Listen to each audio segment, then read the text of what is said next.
Assalamualaikum warahmatullahi wabarakatuh. Alhamdulillahirrabbilalamin. Wassalatu wassalamu ala rasulillah. La haula wa la quwata illa billah. Amma ba'du. Alhamdulillah, kita masih Allah pertemukan pada episode kedua dari tema kajian tentang sholat ini, dimana pada episode pertama yang lalu kita telah membahas seputar definisi, kemudian makna dan strategi dari ibadah sholat fardu khususnya.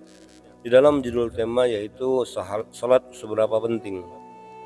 Pada kajian episode pertama, kita telah mendapatkan satu kesimpulan awal, yaitu bahwa ibadah sholat itu sangat penting karena setidaknya ada 3 argumen utama yang melandasi, yaitu bahwa sholat itu bersifat mandatori, di mana sasaran dari perintahnya tertuju langsung kepada diri pribadi kita masing-masing. Kemudian sholat itu hakikatnya dari kita dan untuk kita, dalam artian untuk jaminan sekaligus dakwahan atas hidup kita di dunia dan terlebih di akhirat kelak.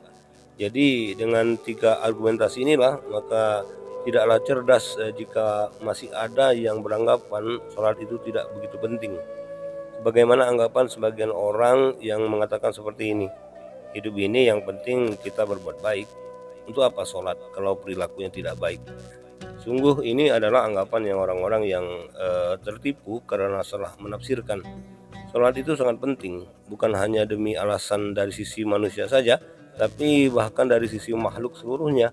Karena kehidupan ini sendiri di alam semesta ini Allah anggap masih layak keberlangsungannya selama masih ada manusia yang menyembahnya, yaitu orang-orang yang menunaikan ibadah sholat.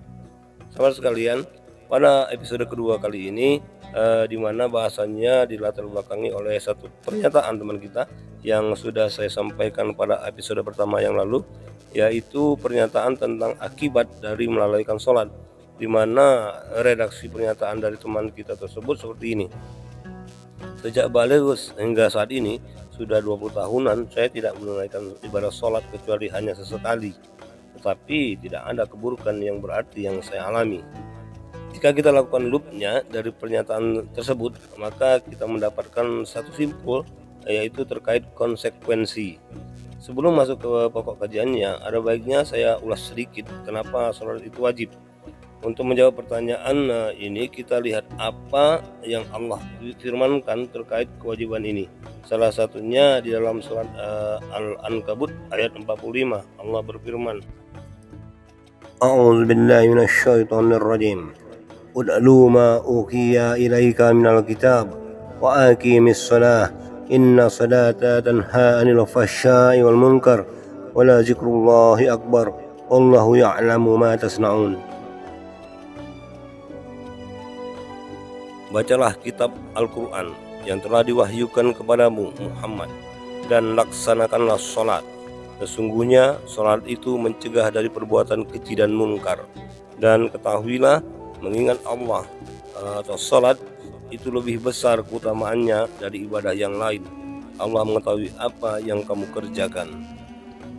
Di dalam ayat ini Allah secara langsung memerintahkan kepada hamba terbaiknya, yaitu Rasulullah SAW,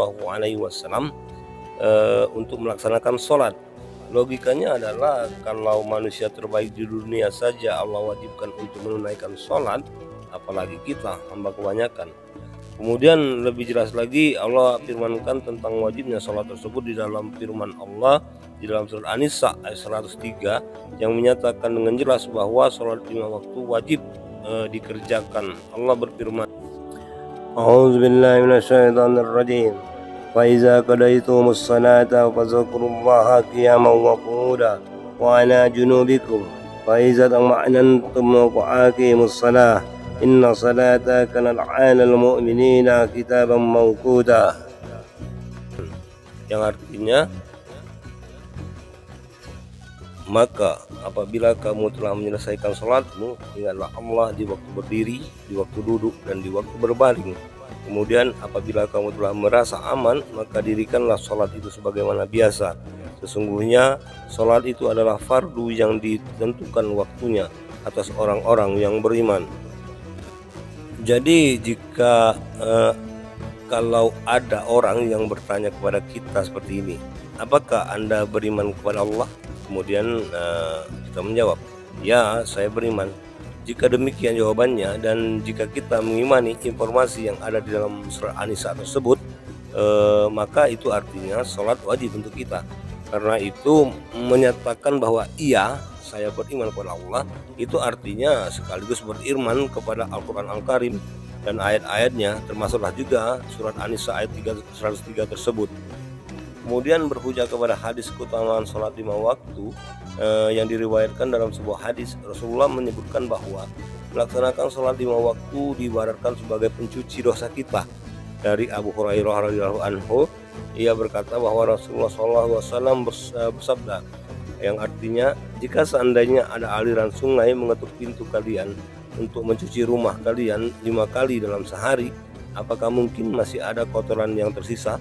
Para sahabat menjawab, tidak mungkin ada kotoran yang tersisa ya Rasulullah. Lalu Nabi bersabda, begitu juga halnya dengan sholat 5 waktu. Allah akan menghapus dosa kalian dengan sholat-sholat tersebut. Hadis riwayat Al-Bukhari, Muslim, Tirmizi, dan An-Nasai. Dalam hadis ini Rasulullah memberikan sebuah analogi atau perumpamaan. Jika seandainya ada aliran sungai mengetuk pintu kalian untuk mencuci rumah kalian 5 kali dalam sehari, itu adalah menggambarkan bahwa membersihkan rumah minimal menyapunya adalah wajib. Karena jika tidak dilakukan, bisa dipastikan setiap hari bahkan setiap detik debu-debu akan mengotorinya. Inilah jawaban terkait pertanyaan teman kita, mengapa kita wajib sholat, di mana jawaban tersebut berdasarkan informasi ayat Al-Quran dan hadis. Di awal saya sudah sampaikan deskripsi sederhana terkait keharusan, di mana ketika sebuah keharusan tidak dilaksanakan, maka cepat atau lambat akibat keburukannya pasti akan terjadi. Ini hanya masalah waktu. Ketika akibat dari melalaikan sebuah keharusan tidak juga kunjung terjadi, maka itu bukanlah berarti sebuah pengecualian, tetapi ini adalah penangguhan sementara waktu. Penangguhan dalam skala di dunia, dan kalaulah belum berlaku di dunia, maka di akhirat kelak pasti berlaku. Hal ini dikarenakan Allah senang memberikan ampunan, di mana penangguhan itu dimaksud adalah Allah menunggu pelaku kelalaian, khususnya terkait tema kajian ini yaitu lalai dari salat. Allah menunggu mereka untuk bertobat. A'udzubillahi minasyaitonirrajim. Wawailul lil musallin allazina hum an salatihim syahun. Yang artinya, maka binasa dan celakalah orang yang sholat yang memiliki sifat-sifat tercela berikut, yaitu orang-orang yang lalai terhadap sholatnya. Surat Al-Ma'un ayat 4 dan 5. Dalam ayat ini Allah mengungkapkan satu ancaman, yaitu celakalah orang-orang yang mengerjakan sholat dengan tubuh dan lidahnya, tidak sampai ke hatinya. Dia lalai dan tidak menyadari apa yang diucapkan lidahnya dan yang dikerjakan oleh anggota tubuhnya. Ia ruku dan sujud dalam keadaan lalai. Ia mengucapkan takbir tetapi tidak menyadari apa yang diucapkannya. Semua itu adalah hanya gerak biasa dan kata-kata hafalan semata-mata yang tidak mempengaruhi apa-apa. Tidak ubahnya seperti robot. Kemudian di dalam interrelasi dan kolaborasi antara sesama makhluk adalah perilaku orang-orang yang riya dan mendustakan agama, yaitu orang-orang yang munafik. Analoginya adalah seperti ini. Sebuah produk dikenal karena ada mereknya, namun tidak semua merek dan kemasan menjamin keaslian isi atau kualitas produk yang dibungkusnya. Kita tentunya mengenal istilah pemalsuan produk. Kalau dilihat dari merek dan kemasannya, maka produk tersebut terlihat asli, karena tidak ada bedanya dengan merek dan kemasan produk yang asli. Baru diketahui ketika dikeluarkan produk tersebut dari kemasannya. Jika kita korban dari penipuan ini, maka pastinya kita akan marah besar. Lantas bagaimana jika produk palsu tersebut kita asosiasikan sebagai sholat yang kita amalkan, yaitu sholat karena selain Allah, karena riya, karena kedudukan, karena status, karena ikut-ikutan dan sebagainya. Kalau dilihat dari kemasannya sama, tapi isinya menipu. Oleh karenanya Allah mewarning orang-orang yang merek dan kemasannya sholat, tapi isinya menyembah selain Allah. Jika yang menunaikan sholat saja masih mendapatkan warning, maka logikanya bagaimana dengan orang yang melalaikan sama sekali? Dan ini menunjukkan bahwa betapa wajib dan harusnya menunaikan sholat tersebut dengan benar sesuai dengan yang Allah dan Rasulullah ajarkan. Namun kendati demikian, kita jangan pernah beranggapan bahwa Allah butuh sholat kita, karena meskipun semua manusia di muka bumi ini tidak ada yang sholat, maka itu tidak akan berarti apa-apa bagi Allah. Allah menginformasikan hal ini di dalam Al-Quran. Allah tidak butuh sholat hamba-hambanya, karena ibadah sholat itu untuk manusia itu sendiri, sebagaimana deskripsi yang saya sampaikan di awal, di mana kita makan itu ya untuk diri kita sendiri. Sahabat sekalian, selanjutnya kita masuk kepada klarifikasi pernyataan dari teman kita yang menyatakan sudah puluhan tahun melalaikan sholat tapi tidak terjadi dampak buruk yang berarti hingga hari ini. Allah menginformasikan tentang konsekuensi dari melalaikan sholat ini di banyak ayat dan surat di dalam Al-Quran, di mana bentuk dari konsekuensi dimaksud mulai dari skala di dunia hingga di akhirat kelak. Membahas tentang konsekuensi dari melalaikan sholat tersebut, jika kita perhatikan redaksinya, ayat Al-Quran yang menceritakan konsekuensi tersebut, banyak ayat-ayat yang didahului atau disandingkan dengan ayat peringatan. Karena Allah itu maha bijaksana, Allah tidak akan menghakimi hambanya tanpa memberikan peringatan terlebih dahulu. Terkait peringatan yang menunjuk kepada orang-orang yang melalaikan sholat, ada banyak ayat yang bernada peringatan itu. Salah satunya di dalam surat Al-Munafiqun ayat 9. Allah Subhanahu wa taala berfirman, A'udzubillahi minasyaitonirrajim. Ya ayyuhalladzina amanu la tutahhikum amwalukum wala auladukum an dzikrillah wa may yaf'al dzalika fa ulaika humul khasirun. Yang artinya, wahai orang-orang yang beriman, janganlah harta bendamu dan anak-anakmu melalaikan kamu dari mengingat Allah, dan barang siapa berbuat demikian, maka mereka itulah orang-orang yang rugi. Berdasarkan informasi dari dalam Al-Quran bahwa penyebab kelalaian manusia dari salat itu dikarenakan terlalu menyibukkan dirinya dengan urusan duniawi, dan ayat ini bernuansa peringatan yang secara khusus terkait dengan ibadah salat. Tidak hanya peringatan, tapi Allah juga menceritakan tentang umat-umat terdahulu yang lalai dari amanah menyembah Allah, bahkan mengingkarinya, seperti umat Nabi Shu'aib yang Allah ceritakan di dalam surat Al-A'raf ayat 93-95. Karena itu Allah timpakan kepada mereka sebagian siksa yang di dunia sebelum azab yang lebih besar di akhirat. Adapun peringatan di ayat-ayat yang lain seperti di surat Al-Qiyamah ayat 31, surat Al-Mursalat ayat 48, dan secara panjang lebar Allah menceritakan sekaligus memperingatkan terkait orang-orang yang mengingkari perintah-perintahnya, diceritakan pada surat Al-Mudatsir ayat 42 sampai akhir surat, yaitu ayat 56. Kemudian sehubungan dengan melalaikan sholat secara eksplisit, Allah ceritakan peringatannya pada surat Al-Mudatsir ayat 42-43. Allah Subhanahu wa taala berfirman, A'udzubillahi minasyaitonirrajim. Ma salakakum fi saqar? Qalu lam naku minal musallin. Yang artinya, apa yang menyebabkan kamu masuk ke dalam neraka Sakor? Mereka menjawab, dahulu kami tidak termasuk orang-orang yang melaksanakan sholat. Surat Al-Mudatsir ayat 42-43. Sahabat sekalian, terkait dengan pernyataan teman kita yang mengatakan bahwa tidak ada akibat buruk yang berarti yang dialami karena melalaikan sholat, apakah ada penjelasannya di dalam Al-Quran? Ya, tentu saja ada. Sebagaimana hadis yang menjelaskan perkara ini. Rasulullah SAW dalam hadisnya yang diriwayatkan oleh Uqbah bin Amir radhiyallahu an, apabila engkau melihat Allah memberi seorang hamba kelimpahan dunia atas maksiat-maksiatnya, apa yang ia suka, maka ingatlah sesungguhnya hal itu adalah istidraj. Kemudian Rasulullah membacakan ayat 44 dari surat Al-An'am, A'udzubillahi minasyaitonirrajim.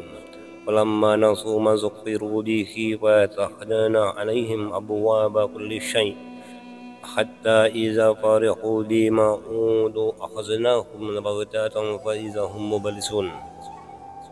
yang artinya, maka tatkala mereka melupakan peringatan dan telah diberikan kepada mereka, kami pun membukakan semua pintu-pintu kesenangan untuk mereka, sehingga apabila mereka bergembira dengan apa yang telah diberikan kepada mereka, kami siksa mereka dengan sekonyong-konyong, maka ketika itu mereka terdiam berputus asa. Bahayanya istidraj atau pembiaran Allah Subhanahu wa taala ini bisa terjadi dalam setiap aspek kehidupan manusia, aspek politik, sosial, hukum, ekonomi, pendidikan, dan agama. Secara bahasa, istidraj berarti mengulur-ulur. Selain itu, hati-hati pula dengan imla alias penangguhan dari Allah bagi mereka yang lalai mengingatnya. Ingat firman Allah dalam surat Al-Qalam ayat 44 dan 45. Allah berfirman, A'udzu billahi minasyaitonir rajim. Wazarni wa may yukazzibu bihadzal hadits sanastadrijuhum min haytsu la ya'lamun wa umli lahum inna kaidi matin.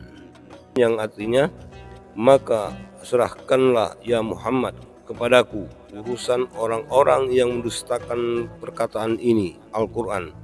Nanti kami akan menarik mereka dengan berangsur-angsur ke arah kebinasaan dari arah yang tidak mereka ketahui, dan aku memberi tangguh kepada mereka, sesungguhnya rencanaku amat tangguh.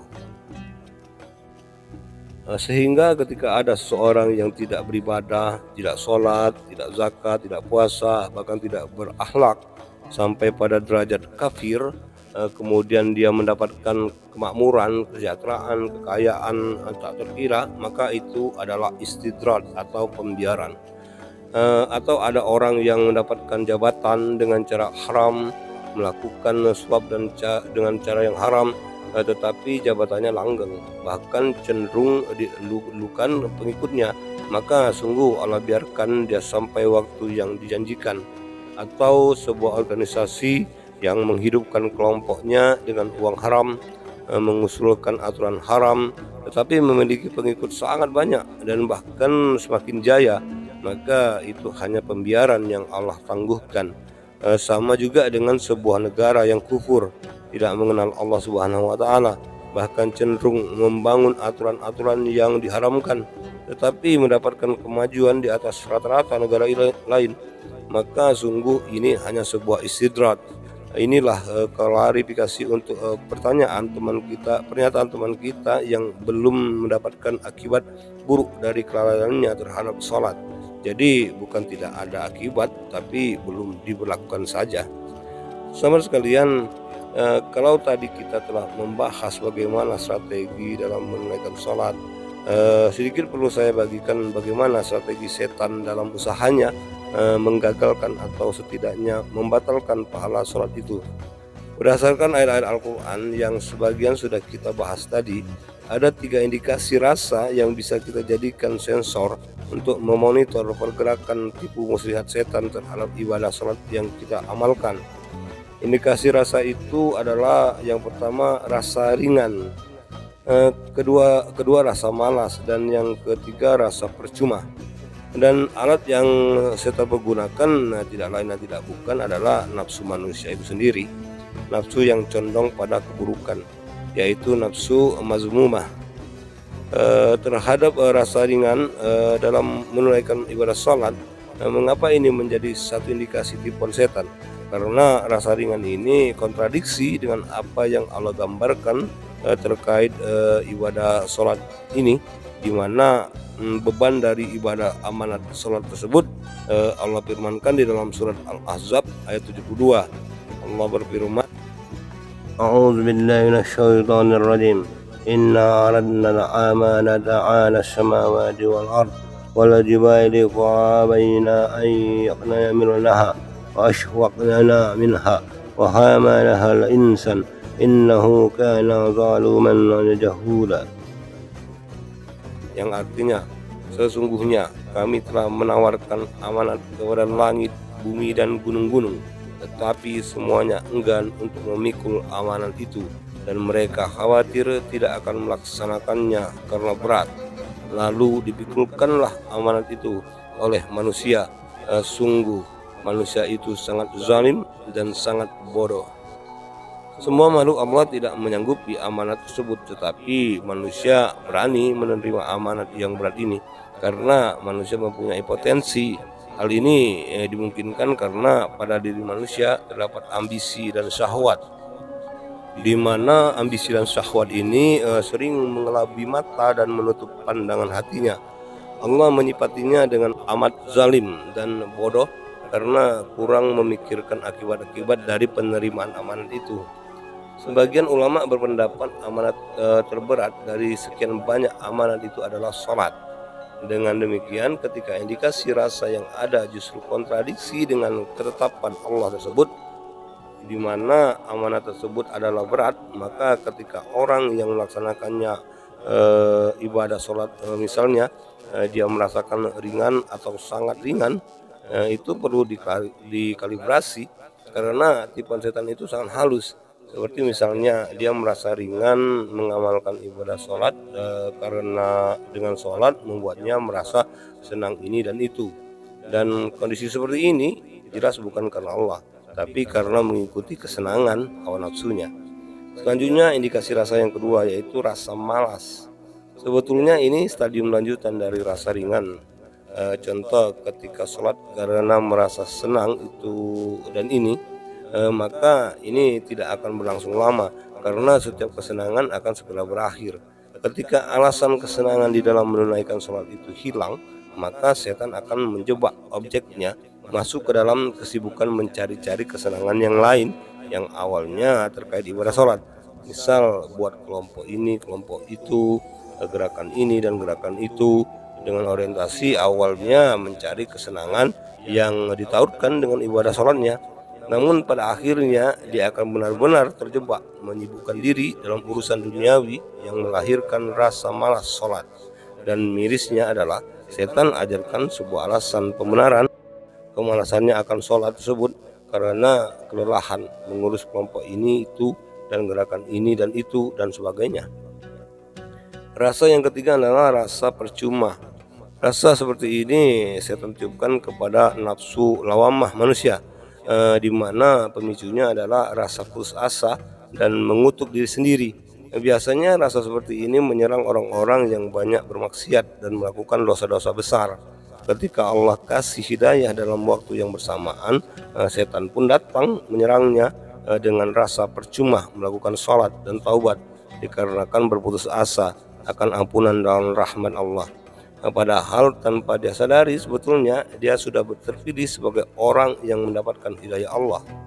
Sahabat sekalian, dari penyisiran terhadap 3 indikasi rasa tersebut seharusnya kita peka, di mana secara konsep yang Allah ajarkan bahwa terkait rasa dalam mengamalkan ibadah, dalam hal ini kita tujukan kepada ibadah sholat, maka pastikan rasa berat itu tetap ada. Dan ketika kita merasa sangat ringan, malas dan percuma, maka bersegeralah untuk introspeksi diri karena 3 rasa itu adalah tipuan setan di dalam ibadah sholat kita. Terkait menyikapi rasa berat tersebut adalah dengan cara membangkitkan kesadaran spiritual bahwa kita adalah makhluk yang pada hakikatnya tidak ada daya upaya tanpa izin dan kekuatan darinya, sebagaimana yang Allah informasikan di dalam surat Al-Muddatsir ayat 55-56. Allah berfirman, A'udzubillahi minasyaitonirrajim. Faman syaa'a dzakara wa ma yazkuruna illa ayyasha Allah huwa ahlul taqwa wa ahlul maghfirah. Yang artinya maka barang siapa menghendaki tentu dia mengambil pelajaran darinya, dan mereka tidak akan mengambil pelajaran dari Al-Quran kecuali jika Allah menghendakinya. Dialah Tuhan yang patut kita bertakwa kepadanya dan yang berhak memberi ampunan.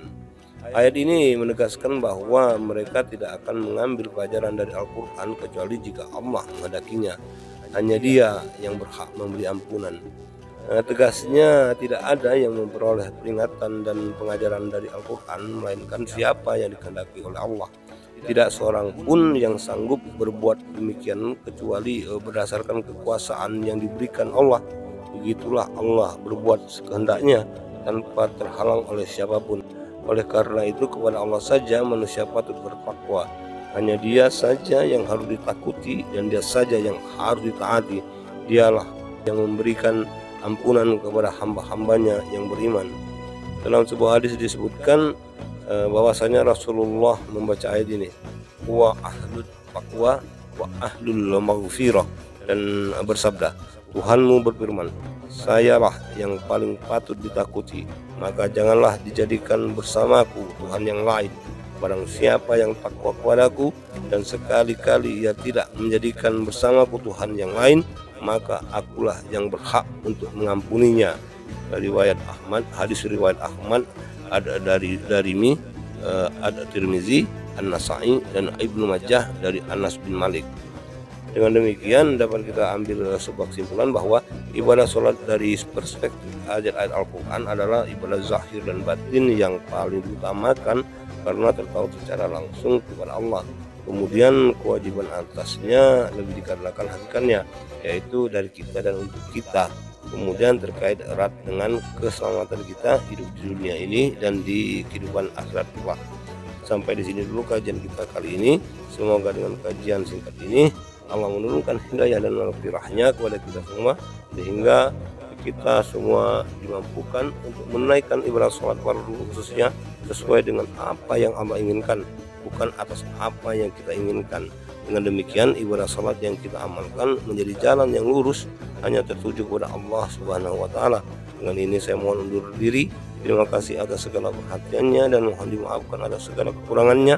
Semua kebenaran hanya milik Allah dan untuk kekurangannya itu mutlak dari diri saya pribadi, hamba Allah, manusia biasa dan bukan siapa-siapa.